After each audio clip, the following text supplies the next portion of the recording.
Welcome back to another crochet tutorial with Cozy Rosie UK, and today I am sharing with you how to crochet the Sedge Stitch Granny Square. It has this most wonderful texture that looks similar to the corner to corner stitch but without all the faff. Now before we get started, don't forget to hit that subscribe button if you haven't already, and if you hit the notification bell you'll be alerted as soon as a new crochet tutorial becomes available on the channel. Now this is one of the final squares that are being released as part of the Hodgepodge blanket crochet along. If you've missed any of the other blanket squares that have been released already, you can find a link in the description box where you can see the full list of all of the squares that have been released. You can have a pick through and see which ones you like, or you can have a look at the Hodgepodge blanket playlist too. You'll also find linked in the description box the written pattern on how to crochet the Sedge Stitch square.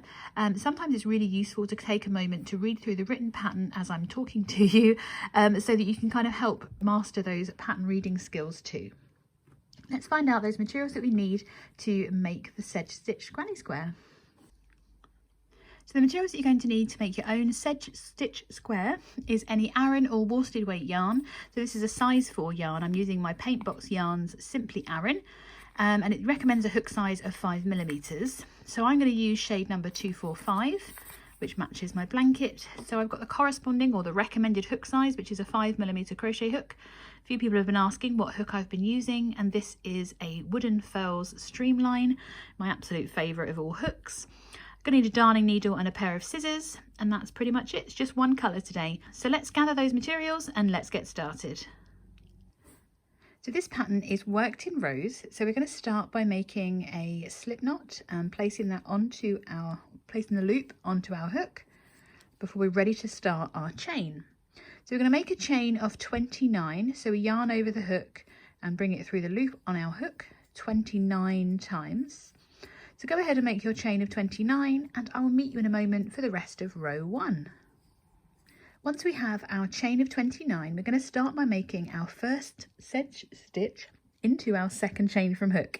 So we have the loop on our hook that does not count as a stitch, and there's our first chain. So we're going to skip that one and work into this second one here. I'm just going to insert my hook underneath that second chain from hook and work 1 US single crochet.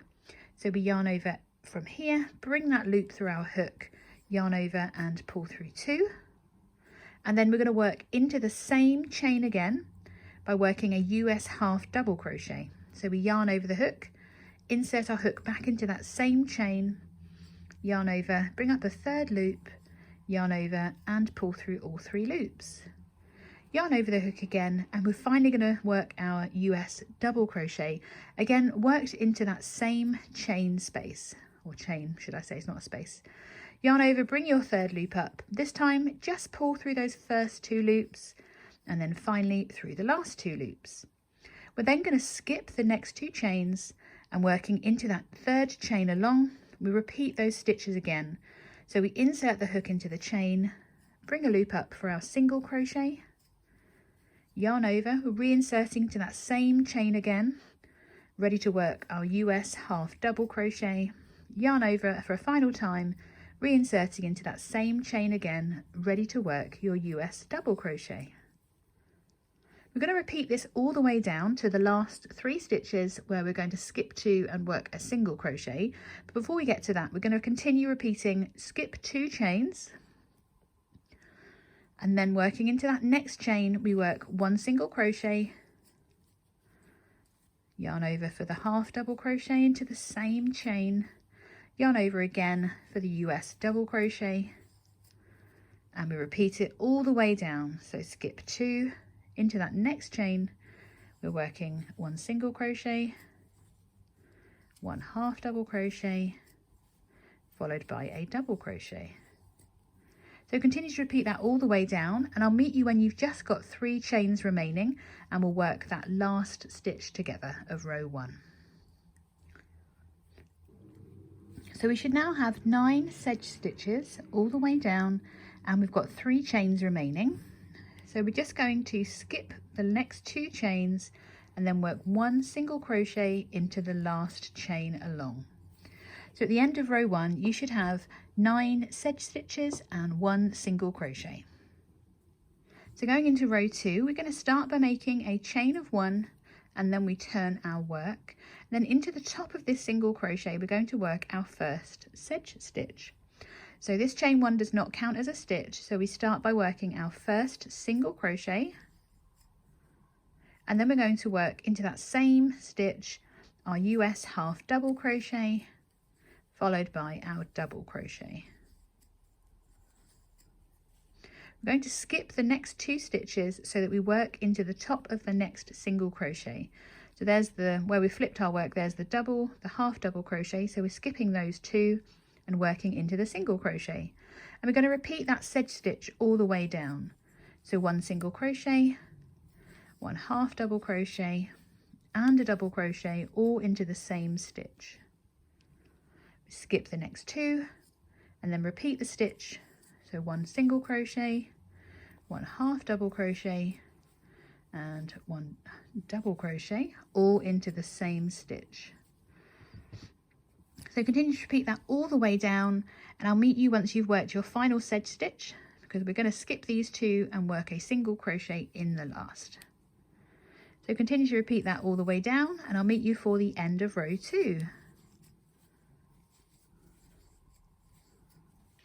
So once you've worked all the way across, you should have 1 last sedge stitch remaining. We're going to skip those last 2 stitches and work 1 single crochet, if I can get into that stitch, into the top of that last stitch there of the row. So at the end of row 2, you've now got your 1 single crochet and you've still got 9 sedge stitches. We're going to repeat row 2 for a total of 18 rows, so another 16 times. So we've already done row 1 and row 2.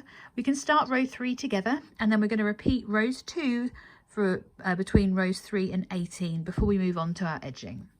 So remember, to start the row, you chain 1, and then into that first single crochet you work your first sedge stitch. So 1 single crochet, 1 half double crochet and 1 double crochet. Ooh, I did a half double again. There we go.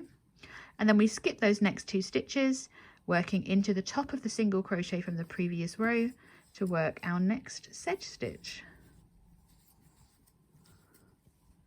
So continue to repeat row 2 for a total of 18 rows, and I'll meet you back here to work our edging. I've just finished my 18th row, and I've double checked that I'm measuring 8 inches square, and that means that I am ready to go on to my edging. I really like this. It almost looks like the 2 rows kind of squish up together, and it's so lovely and reversible. So moving on to the edging, we're going to start with a chain of 1, and we're going to work down the first side, working 1 single crochet evenly down. So we can continue to work 1 single crochet into the ends of these rows all the way down. We're aiming for a count of 24, ready to work our corner at the bottom here. So continue to work down, and I'll meet you for our first corner.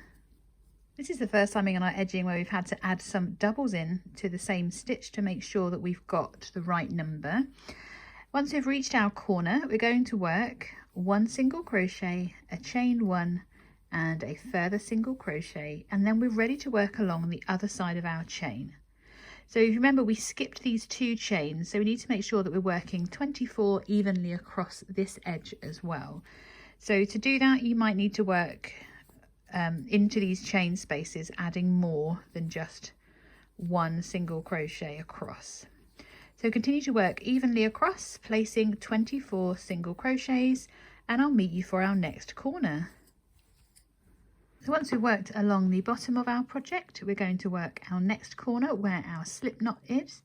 So I'm just going to work 1 single crochet, a chain 1 and a further single crochet, and then we're ready to work back up along the edge again, working 24 single crochets across the edge of this, across the end of these rows. So you need to place a couple of extra because we've only got 18 rows, so that we get that total of 24 again. And I'll meet you at the top for our next corner. Once we've reached that next corner, once again we're going to work, I'm going to try and work through, there we go, 1 single crochet, a chain 1 and a further single crochet. I've kind of worked around that first single crochet there, and then across the top obviously we're going to have slightly more stitches than we need because we've got our stitch count of those 9 sedge stitches. So again, I'm just going to try and work evenly across, working 24 so that all 4 sides match. If you can't quite do it perfectly, don't worry too much. It'll all come out once we've joined this blanket with these rows with different edges on them. I'm just skipping those single crochets to give us a similar look at the start and at the end. So continue to work along and I'll meet you for our last corner. So I've reached my final stitch where I'm going to place my last corner. So my single crochet, chain 1 and a single crochet, and as always we're going to join with a slip stitch to that first stitch that we made, and we are ready to fasten off. So once we've fastened off, we can see our completed squishy square. It's another squishy one, I think. I really hope that you've enjoyed making this sedge stitch square with me. I'm going to go and give mine a bit of a light blocking, although it doesn't need too much. Might be more to do with how I've pulled that end, because as you can see, I've half woven it in. So thank you so much for joining me for another one of the Hodgepodge blanket crochet along squares. There's only 2 more left, believe it or not, after today. And I'm excited to see us joining our squares once again to finish our Hodgepodge blanket crochet along blankets. I will see you again tomorrow for another one of our granny square tutorials. Until then, keep it cozy.